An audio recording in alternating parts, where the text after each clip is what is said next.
Européenne, il n'y a qu'un seul tour, il n'y a qu'une seule occasion de se mobiliser et de donner son avis, d'exprimer sa voix. Simplifier l'Union européenne, comme pour décoder l'institution à l'aube des élections. Pour ces lycéens primo-votants, l'échange du jour fait office de piqûre de rappel.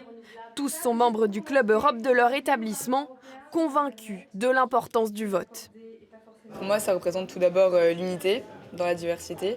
Et c'est ce qui nous permet aussi de faire valoir nos intérêts à l'échelle mondiale et de façon collective, donc de peser beaucoup plus. Je considère que l'Europe, c'est un peu comme une solution à beaucoup de problèmes qu'on peut voir dans la société actuelle, comme les conflits entre pays, etc. L'Europe permet d'unifier un peu tout ça.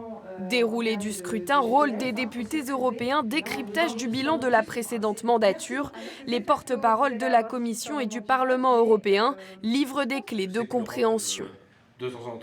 Il faut venir à leur rencontre pour vérifier ce qu'ils connaissent, vérifier ce qu'ils ne comprennent pas et surtout leur expliquer que ça les concerne parce que élire son député européen, ses députés européens, c'est donner sa voix, donner son avis sur l'Europe et la direction qu'elle va prendre pour les 5 années à venir.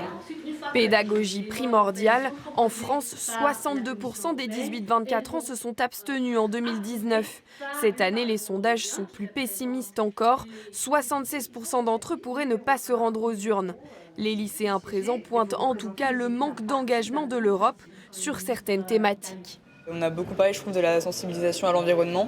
Et je trouve que c'est vrai que c'est un sujet qui est très important au XXIe siècle. On voit les rapports du GIEC, je trouve ça assez inquiétant et c'est important d'en parler, notamment avec l'Union européenne. Aussi renouveler un peu les élus qui puissent représenter un peu plus le nouveau siècle dans lequel on est, donc que ce soit à travers la jeunesse, à travers le numérique notamment.